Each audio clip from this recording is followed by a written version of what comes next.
There's been a crazy amount of quality of life commits over the past few weeks that are coming to Rust next month. There's a new Tier 1 and Tier 2 silencer, and the old silencer has been turned into a military grade, which means it's not researchable, is not in the tech tree, is only repairable and found in crates. The durability on the Tier 1 and Tier 2 silencer is pretty low in comparison to the military silencer, as you can see here, and the size of it is quite large, but it's not going to block your iron sights on any of the guns other than the SAP, which already was pretty much blocked before by the old one. And with the Tier 1 silencer, you can see it breaks very quickly with only 12 bullets on the AK, which is going to give away a lot of player positions because they're probably not going to be paying attention to it, which is going to make it a very situational item.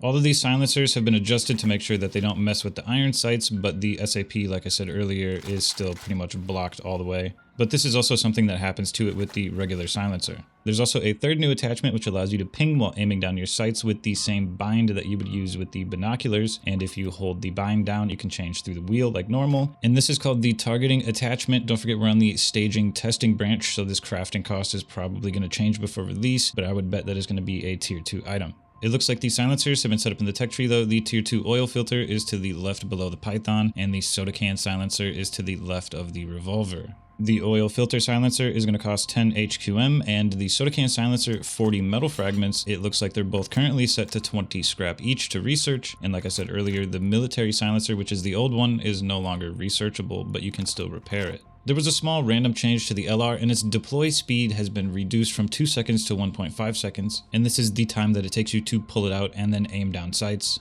The wooden barricade covers were previously set to a stack size of 10, and it has now been reduced to 5, which reduces the amount of barricades that you can carry in your inventory at once by 50%. The attack helicopter is being set up with the ability to select either HV or incendiary rockets when you are the pilot, and it's going to default to HV rockets. The burlap gloves have now been given 5% projectile protection, and in case you missed it from the jungle update, the leather gloves now have no sewing kit requirement and are a default BP, and there are now the wood armor gloves which give you a 7% projectile protection. These are also a default BP.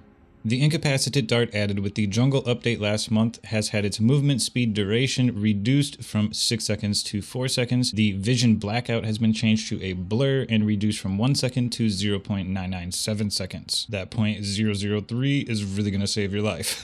The new jungle biome has had some balancing to the node spawns and the berries and hemp populations. I'm not sure if anything really changed. You can see we've removed the grass, bushes, and trees. There's still a bunch of it everywhere. You just got to open your eyeballs. Bicycle and car spawns have also been set up in the jungle. It also looks like there's a new type of tree that's been added. It's got a crazy name I don't know how to pronounce. This was the old collider around the kappa tree, which I'm guessing was also pretty similar to the building block zone, which has been reduced and turned into a cylinder now. You can see this is the new version, and you can build a little bit closer up to it. So if you are building and you got these tree stumps near you, the range that they're going to block you has been reduced, and if you want to build around them for whatever reason, it should be a little bit easier than before.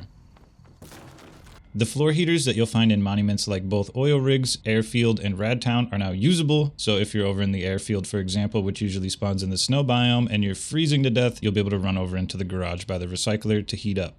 The Spatially Aware Gentleman's Club has been merged to the main staging branch if you want to test it out for yourself. This is what it currently looks like when you're looking in and out of the train tunnel entrance. This is the convar to enable it or disable it. We've now disabled it. This is what it used to look like. You can see clearly inside from outside, but if we reset our lighting on the inside, it is just pitch black and you cannot see outside, but they can see you. So we've re-enabled it, and this is what the cave entrance looks like from the outside, and when you're exiting, this is what it looks like. One of the biggest issues, especially in caves, is when you're leaving, everything is still dark for a moment until it resets. So this is something that the spatially aware feature is going to fix, and this is going to be enabled everywhere. I even saw a commit where it's enabled in vans. So this is a very cool feature that's going to fix a lot of problems with different types of lighting volumes. One of the most noticeable ones is in the military tunnels where you just inch forward and it just switches back to light.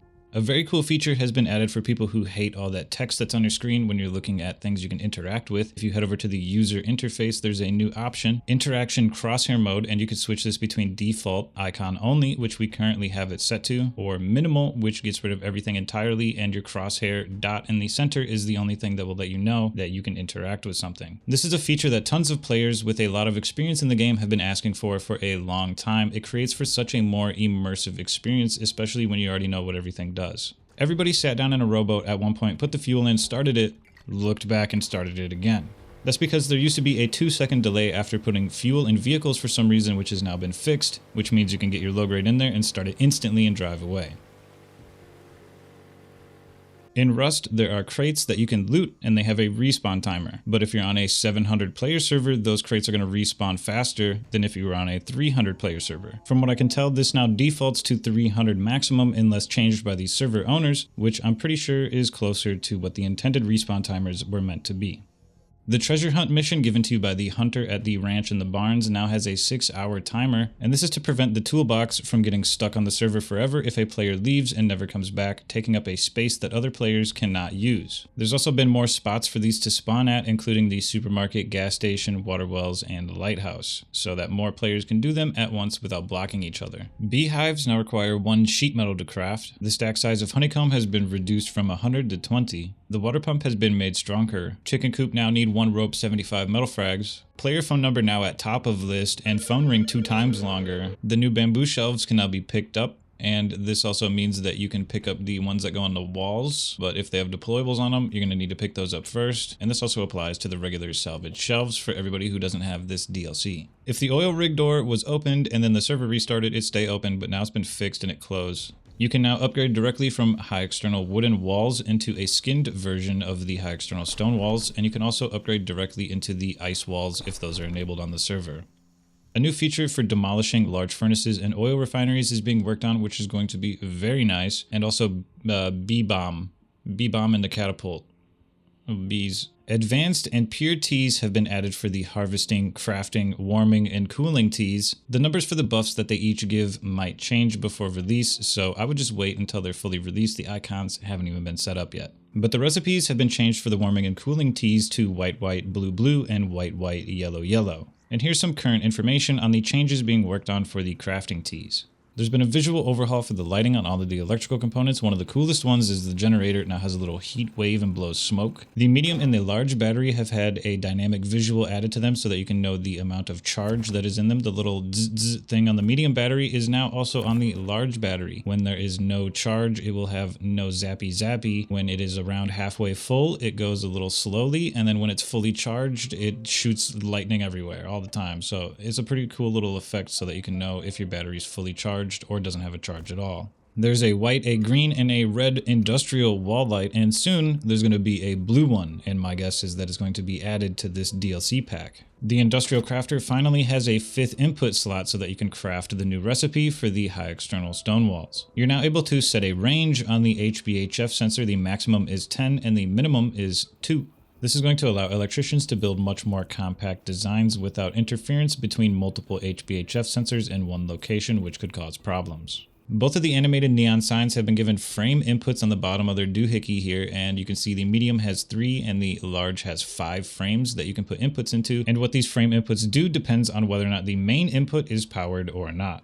So you could draw multiple different frames that usually cycle through a loop with these signs. Now, if there's no main input and you power a frame, it will hold that frame until there's no more power to it. And if we wire up the main input, you can see it cycles through the loop, and then whenever we power a frame, it restarts the loop from that position that we've selected. And if you're a hardcore industrialist, you should go check through these commits because there's some changes being made for performance improvements. Previously in Rust, if you wanted to swap seats, you needed to bind a key and then cycle through each seat one by one, which can be a pain to get back to the driver's seat in particular. Now, there's keybinds that allow you to jump to any seat based on the keybind that you've set for it. These are what the default binds are, left control 1 through 8. And also, many experienced players know that you can use multiple keys to set to a single bind through the F1 console. This is now something you can do directly in the control menu, which is very useful because over the years, there's starting to become a ton of keybinds, and now it's easier than ever to use your left shift and go through the whole alphabet a second time. If you've ever tried to throw something out of your inventory, sometimes you swap it with a different item, or it doesn't go out because of the crafting menu or whatever. Now there's a new keybind that allows you to spam it. You can just go crazy with it while you're holding down the key. And this is the new directional item dropping that you'll find in the controls next to the hover loot. And I had mine on I. I don't really know where to, I'm running out of keys. I don't know where to put it at. You're gonna have to figure it out. I don't got a good one for you. Maybe Shift E? You can now use the in-game chat while sitting at a computer station, blackjack table, and there were some bugs fixed when interacting with the chat while painting.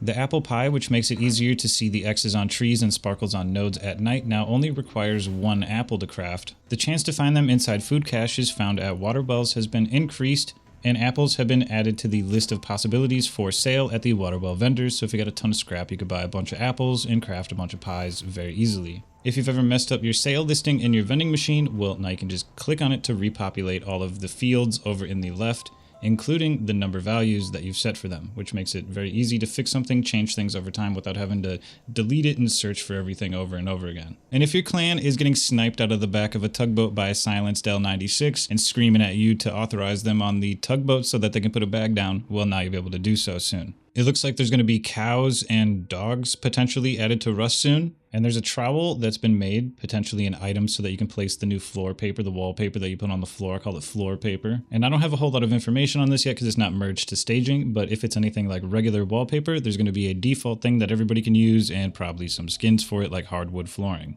There's also work being done in the background on a whole new menu where you do like your settings and you look for servers, and I'm excited to see what this is going to look like and if it's going to make it easier to find new servers. Work is also being done on the naval update, which we've touched on in previous videos, and something called boat building, potentially being able to build a base on some type of platform in the ocean and sail it around. That'd be pretty crazy. Another new thing that we haven't seen yet is the scientist rib, and if it's anything like the tutorial, it's going to be a rib with scientists shooting at you.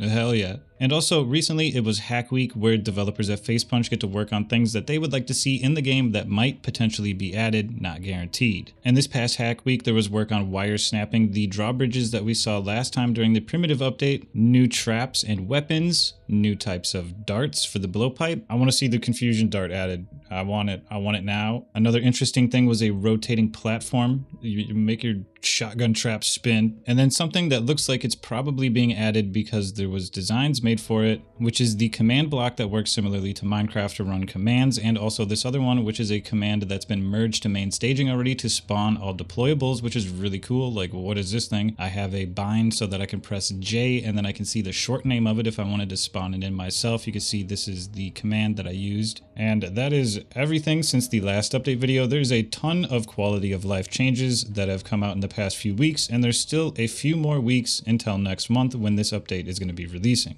And I recently dropped some merch over at drizza.com, so if you want to support the channel, go get yourself some cool clothes.